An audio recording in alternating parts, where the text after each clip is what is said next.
This is an exciting time for Philadelphia 76ers fans.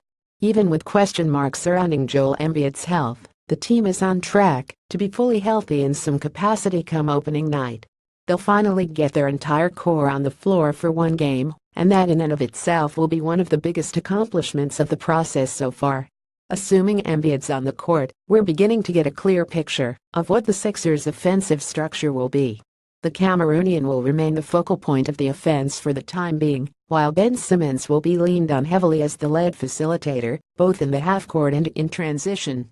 Markelle Fultz will see some run as a playmaker as well, while J.J. Redick and Robert Covington will be stationed as off-ball floor spacers. What isn't entirely clear, though, is which name out of that group will be Brett Brown's second leading scorer. While Embiid and Fultz project as the two who will carry those roles long-term, there's no guarantee that Fultz produces at that level from day one. J.J. Redick is a proven 11-year veteran whose shooting will be featured heavily in the Sixers' offense, while Simmons will have the ball in his hands more than anybody else. The fans on Twitter were split almost evenly between Fultz and Simmons.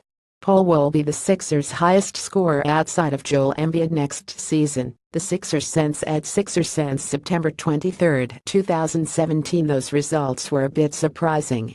Even with the ball in his hands on a consistent basis, Simmons has never projected as much of a go-to scorer. His finishing touch around the basket, as well as the physical tools he can use to get there, make him plenty capable of carrying that load, but whatever limitations he has on his jumper could limit his scoring efficiency next season.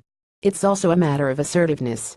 We saw Simmons stave off scoring opportunities at times, while at LSU, shying away from open jumpers and deferring to inferior talent more often than he should.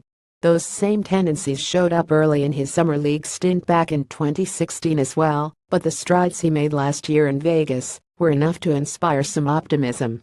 Given the work he has put in this offseason, that improved confidence will ideally be amplified once he's on an NBA court this October.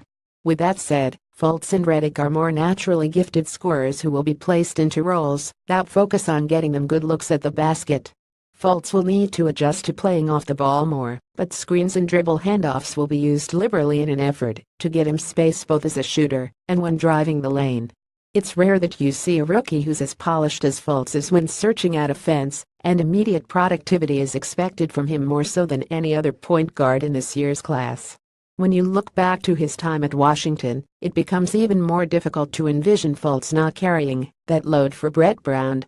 55.8% of his three-point makes came off of assists last year, which shows that he's capable of producing when stationed off the ball.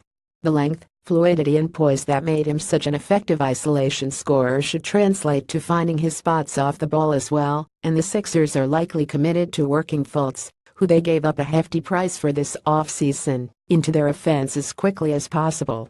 It doesn't seem like Simmons will defer as much next year as he has in the past, but he's still most comfortable as a playmaker.